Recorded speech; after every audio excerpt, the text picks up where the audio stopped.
So I'm just going to start the camera because I don't want to be out here any longer than I have to be.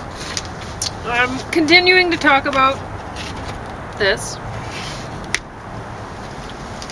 and I'm on the last disc of it, I think. So, yeah, there's 4 discs in this one. Oh, maybe I'll eat this first, and then I'll talk about that. I don't want it to get cold, but anyway. So what I'm eating is, there's Cincinnati chili at the bottom, which I opened this can this morning.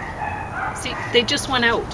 Why is he letting them out again and making me wait out here in the cold? I don't know.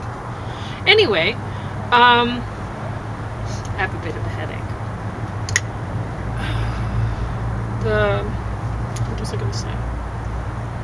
Oh, yeah.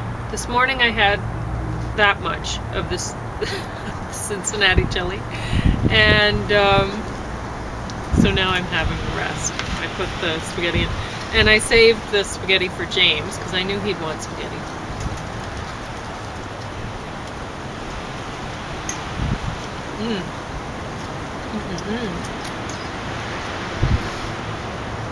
And I love Cincinnati chili, but he does not.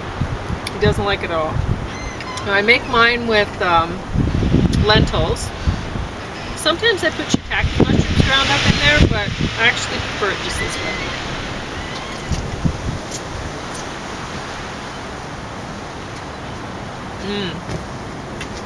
So how's it going?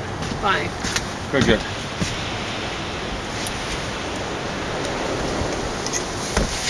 People at home having fun out there? Yeah, they're loving watching me eat. That's good. So, yeah, I made some broccoli cauliflower nuggets.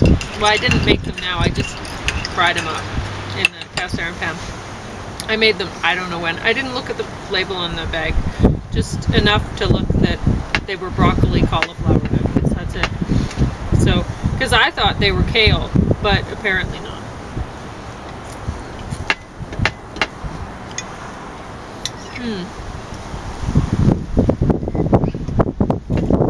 So what did you get done? Well, I'm just working at stuff. So. Working at. Yeah, we're gonna. So mainly photocopies and prints.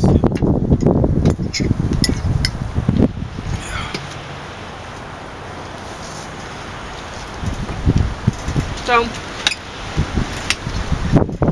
I'd highly recommend this just to look at the visual magic things that he shows there. It's very interesting. I mean, some of the things can Just make take you some Gravol before you go, right? But, like this one, 3 images shown give us the illusion of continuous motion. The front of the vehicle, road with trees at both sides, and plain gray screen flashed in sequence like that, and somehow you think you're moving, but I don't know why. It doesn't make any sense. You take that green screen away and no movement, or gray screen.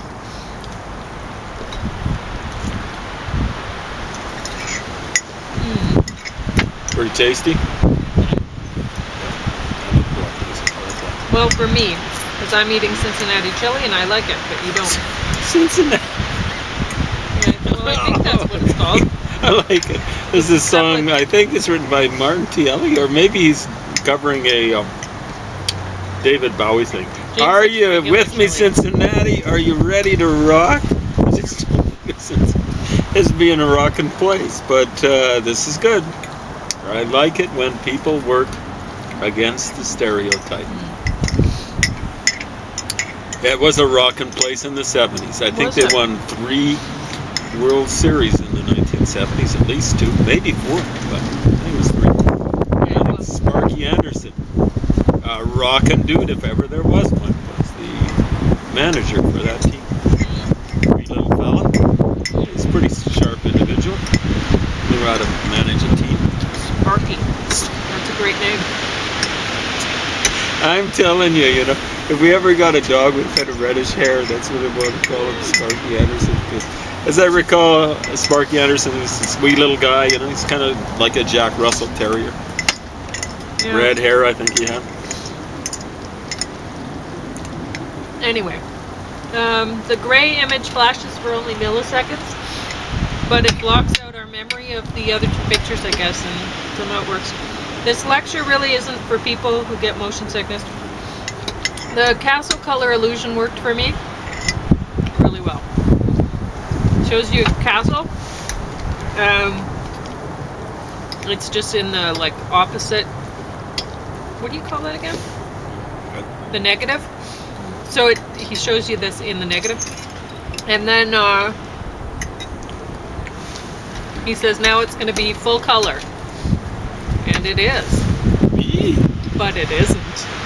But It's just an illusion. It's just an illusion. He says blink a few times. When you see it's only black and white.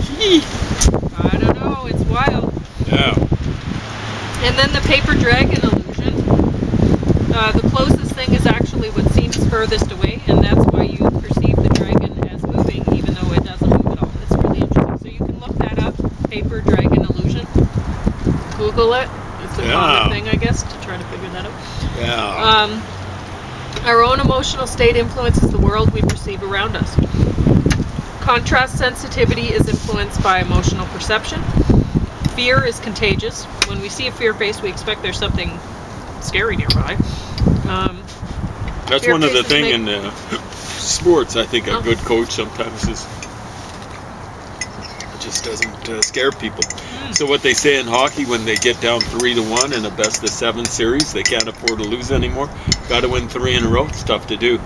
But a good coach will say, they'll come in after the game when they've lost to go down 3-1, and they'll say, "Well, boys, we've got them where we want them now."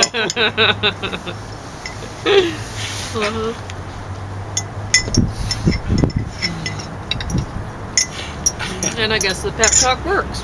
Sometimes it does. I think they do it all the time. First time I heard about it was Al Arbor back with the New York Islanders in the 70s, and they went down 3-1.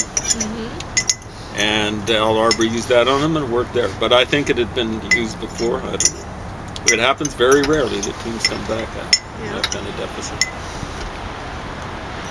All right. That made me laugh, though, when I heard it. The other one I liked from a hockey coach was, I think it was Tom Watt. Like they lost badly. I think it was Maple Leafs or something like that he was coaching. And so they're asking him, how do you feel? This is in a press conference. And he says, boys, or they were asking him, I think the next day, I slept like a baby. I slept for an hour, woke up, cried for an hour, went to sleep, and woke up again and cried for an hour. So, yeah. I laughed when I heard that one. Fear faces make subject more able to detect low contrast stripes, faster and more accurate, especially when fear faces are placed in the area of the targets themselves. There are only 2 synapses between factory senses in the nose. Olfactory. I wrote factory. Yeah, not I like factory. That. Yeah. Olfactory senses in the nose. And the amygdala subcortical brain area within which is largely responsible for emotional processing. There are only 3 synapses between those sections and the hippocampus, so still very direct. Hippocampus is very important for recalling and making memories. Olfaction and memories are connected. There are very specific chemicals with very specific shapes, which cause the reaction from very specific receptor molecules. So 350 of these different types of receptors,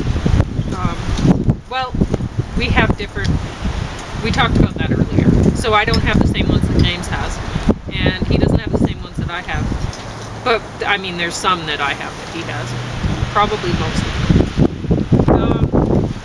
Anyway, so experiencing the same combination of these different receptor activations is very rare. If certain emotions occur with certain aromas, you may file that information away with that connection. If you smell a certain scent, You may associate that scent with something to be afraid of. For example, eyebrows up opens eyes wide to increase visual perception. Nostrils open to draw in aroma. Mouth in grimace draws in more oxygen. Disgust face does the opposite, closes mouth and reduces openings of eyes and nostrils. We actually ingest a few molecules of whatever disgusting thing we're smelling, so it makes sense to avoid ingesting disgusting smelling things. When police soldiers are in life-death situations, their perception changes. Police officers saw beer cans with the word federal printed on the bottom of them floating through the air while his partner